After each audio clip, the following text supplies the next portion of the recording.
ils ont leurs responsabilités quant au maintien du climat. Ces hommes-ci, ils travaillaient à maintenir le climat que Dieu leur a donné. Parce que selon les régions, Dieu a donné les climats à des régions. Si vous voulez, Dieu a donné des climats à des nations. Parfois, Dieu a donné des climats à des continents. Dieu a donné des climats à des pays. On parle de notre pays, on va dire que c'est l'Afrique en miniature parce que même le climat même est tellement bien. On dit qu'on a 4 saisons. Une saison, la grande saison de pluie, la grande saison sèche, la petite saison de pluie, la petite saison sèche. Je vois que c'est ça, si j'ai bien retenu mes cours de géographie. Mais imaginez-vous que vous avez travaillé à ne pas faire changer le climat. Et même, vous pouvez avoir travaillé à changer le climat. Dieu dit, je vais faire quelque chose d'inouï. Quelque chose d'étonnant. Pour que vous réalisez que je suis le maître des temps et des circonstances. Il est capable d'accomplir ce qui n'est pas planifié. Frère, tu peux être à un niveau où on dit plus rien n'est faisable. Mais ta vie doit être gouvernée la loi selon laquelle il est le maître des temps et il est le maître des circonstances. Alléluia. Alléluia. Alléluia. Ça, c'est ce que tu dois savoir de Dieu. Une foi qui ne prend pas appui sur le Dieu de Christ Jésus est une foi qui prend appui sur Satan.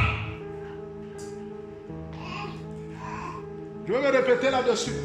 Une foi qui ne prend pas appui sur Dieu par Christ Jésus est une foi qui prend appui sur Satan.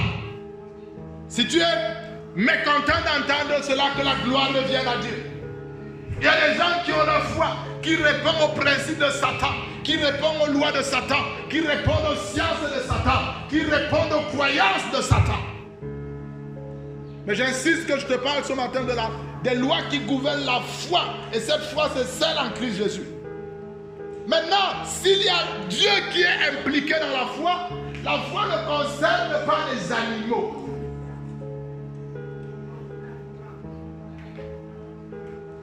Au premier ange, non. La foi est d'abord pour l'homme. La foi, elle est là pour toi. Elle est là pour moi.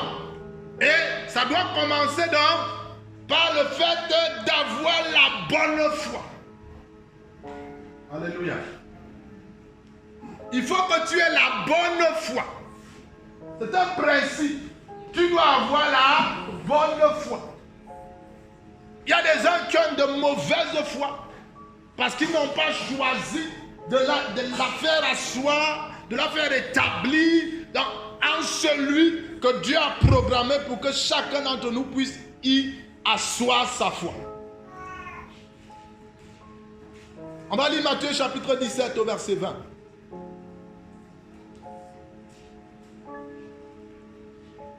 Je crois que peut-être après, on va dire encore une ou deux choses. On va garder le reste peut-être le dimanche prochain.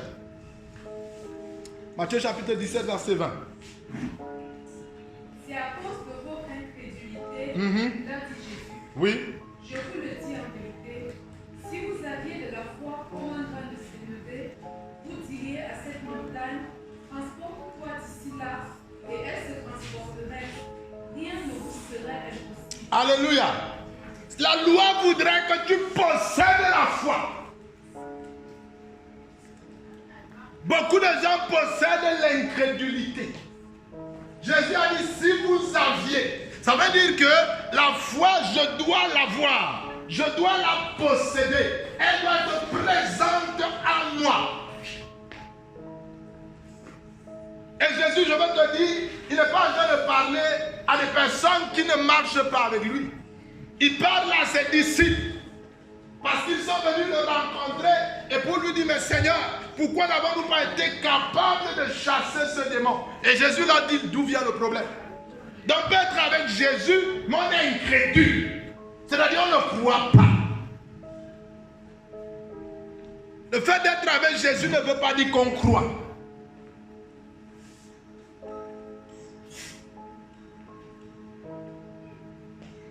C'est pourquoi Jésus, dans Jean chapitre 14, verset 1er, il dit croyez en Dieu. Parce que la foi véritable, elle s'appuie sur Dieu d'abord. Et il dit croyez en Christ Jésus que je suis. Voilà les gens qui sont avec lui. Et Jésus dit votre problème, vous êtes incrédule. Alléluia. Alléluia. Je vais te dire quelque chose maintenant. Écoute-moi. Je sais que tu as suivi les messages longtemps. Et on t'a parlé de la foi que les gens là devaient développer. Ils n'avaient pas encore beaucoup de foi. Leur foi était encore trop petite. Leur foi n'était pas encore trop ceci. Jésus dit en fait, vous ne me croyez pas. Vous là. Vous ne me croyez pas. Vous ne me croyez pas. Le démon ne peut pas vous obéir parce que vous n'avez pas par vous la capacité de chasser les démons. Ne suis-je pas celui qui vous a envoyé pour chasser les démons? Mais il vous est arrivé de penser que c'est par votre propre force, c'est par votre propre autorité, c'est par votre propre puissance que vous chassez les démons. Vous avez ignoré que je suis la source. Vous ne me croyez pas. Vous êtes incrédule. Celui qui veut de la foi véritable, cette loi doit gouverner sa vie. Je dois continuer à croire en Jésus. Je dois continuer à lui faire confiance. Alléluia. Jésus dit, si vous aviez la foi, donc je dois posséder la foi. Et je vais te le dire, bien-aimé, la foi que tu dois posséder, c'est la foi à la personne de Jésus. Jésus a dit un jour à une sœur, la sœur de Lazare, ne t'ai-je pas dit? Tu veux que je te le dise encore comment?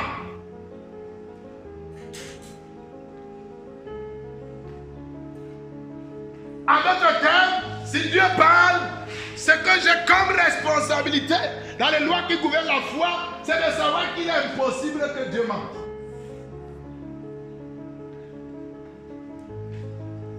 Oui, Seigneur, tu as dit, mais il est mort.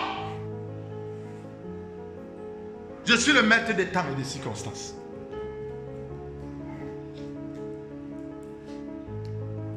Mais Seigneur, il est vraiment mort.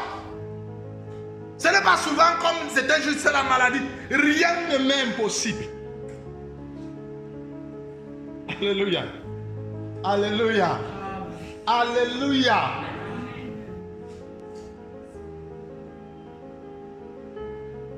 Je dois posséder la foi. Je vais te donner une autre loi. Il faut que je m'arrête, n'est-ce pas, Collins? Il faudra que je m'arrête. Ah, j'ai encore... Non. Là, tu veux déjà me pousser loin. Alléluia. Je vais te donner une autre loi. Et celle-là aussi, elle est importante. Tu vas aller dans Matthieu au chapitre 13.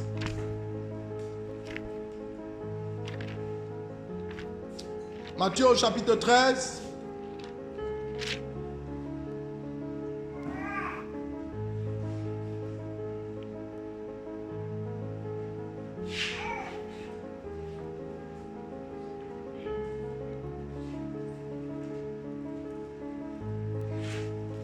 Est-ce que nous y sommes?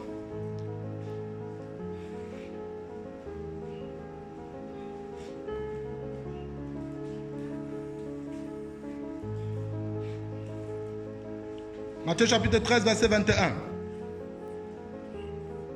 Mais il n'a pas de racine en lui-même. Il manque de persistance et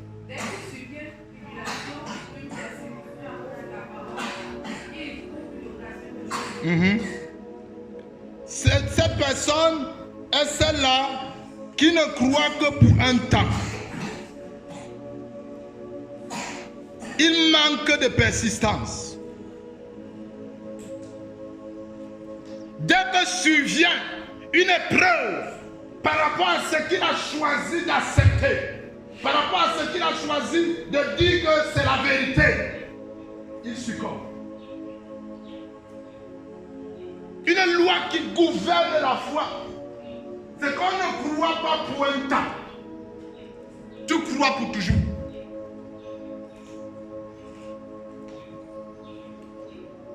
Hello? On ne croit pas pour un temps. Il y a des gens qui disent, je croyais ça avant. C'est avant que je croyais les bêtises là. J'ai changé. Lorsque tu décides de croire à une vérité, tu dois croire en cette vérité pour toujours. Mais si tu découvres que tu croyais au mensonge, tu dois y renoncer. Si tu me dis que tu as cessé de croire aux bêtises et que les bêtises c'était le mensonge, oui, gloire à Dieu. Mais s'il s'avère que les bêtises c'est la vérité, alors tu es du nombre de ceux qui croient pour un temps. Les gens qui ne savent pas qu'il y a ce qu'on appelle l'épreuve de la foi. On ne croit pas pour un temps. On ne croit pas pour des jours. On ne croit pas pour des semaines. On ne croit pas pour des mois. On ne croit pas pour des années. Dès que tu choisis de croire, tu suspends le temps.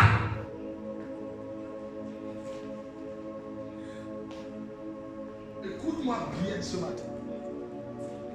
Dès que tu choisis de croire, tu suspends le temps.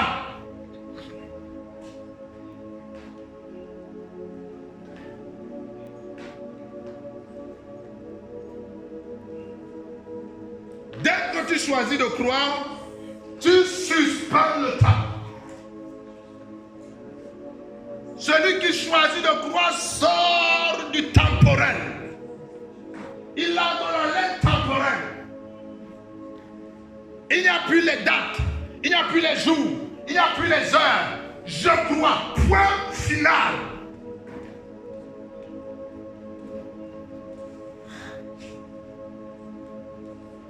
On ne croit pas pour un temps. Est-ce que tu peux m'aider à dire à quelqu'un on ne croit pas pour un temps ce matin?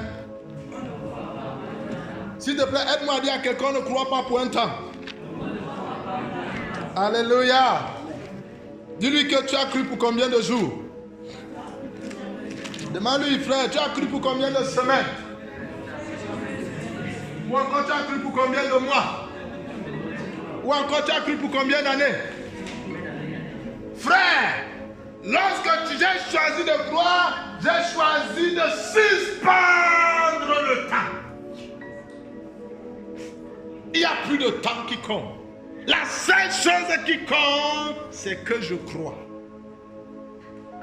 Alléluia. La seule chose qui compte, c'est que je crois.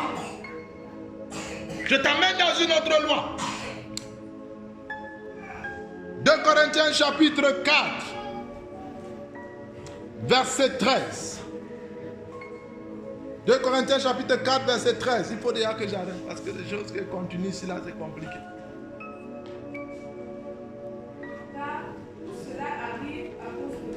Car tout cela arrive à cause de vous. Afin que la grâce ensuite. Non, tu n'es pas là-bas. Tu n'es pas 2 Corinthiens 4. Tu es dans un mauvais texte.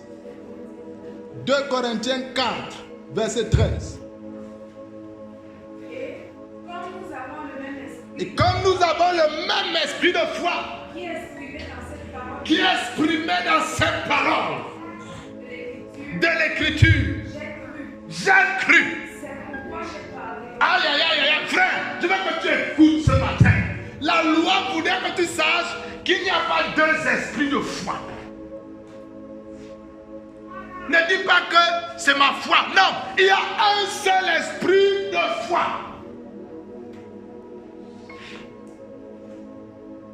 Il y a un seul esprit de foi. Alors si toi et moi nous partageons la foi, alors nous devons savoir que c'est un esprit qui le permet. Maintenant, il y a une autre loi qui découle. C'est que celui qui croit, il parle de ça en quoi il croit. Celui qui croit parle de ça en quoi il croit. Alors, comme il suspend le temps, cela suppose qu'il en parlera à tout temps. Cela suppose qu'il en parlera à tout temps. Parce qu'il a suspendu le temps.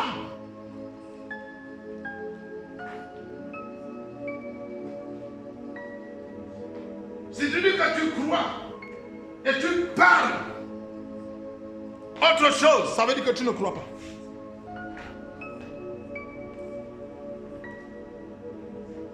Je parlais hier à la réunion des responsables, je parlais d'un projet qui a dans mon cœur. Et à un moment donné, le frère Michel m'a dit que papa, excusez-moi, est-ce que vous êtes prêt à acheter le terrain? Je lui ai dit que je ne vais pas acheter le terrain. Il dit, tu es sérieux? Je lui ai dit, très sérieux. Il dit, mais comment ça? J'ai dit, quelqu'un va venir, dans le cadre du projet d'évangélisation des enfants, nous remettre un terrain de 400 mètres carrés avec le titre foncier. On ira, c'est lui qui va même payer les frais pour faire la mutation. Il a souri. Ouais, papa, je lui ai dit que je t'ai dit, je crois. Quand il a vu que j'ai continué, c'est tout.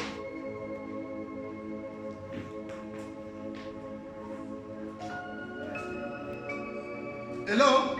Est-ce que tu me comprends? C'est ça en quoi je crois. Alors je parle de ça en quoi je crois. Je suis en train de développer une stratégie. La stratégie que j'ai développée, c'est celle de la prière. Je suis en train d'amener tous mes partenaires de prière dans la région du sang à prier. Et les gens m'ont dit que tu te racontes quoi? J'ai dit, si quelqu'un peut me donner un magasin gratuitement et que quand je regarde à la fin d'année, ça coûtait 1 500 000, ce n'est pas quelqu'un qui ne peut pas donner le terrain à Dieu.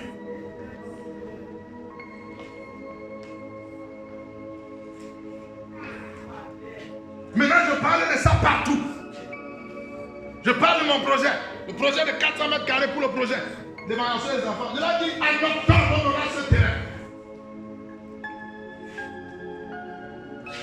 J'ai dit prière. On dit seulement la prière. J'ai dit seulement la prière. J'ai dit, vous avez fait quoi pour les autres choses? Vous avez seulement prié. Et vous avez parlé de ça. Et ça s'est manifesté. Comme je crois, je parle. Frère, c'est que quand je parle, je n'attends pas ce que les autres vont dire. Je parle mon langage. Je parle de ce en quoi je crois. Frère, tu n'as qu'à dire ce que tu as dit. Moi, ce que je sais que j'ai fait par rapport à ce que je crois, ce n'est pas d'écouter ce que les gens disent. C'est de parler par rapport au fait que je crois.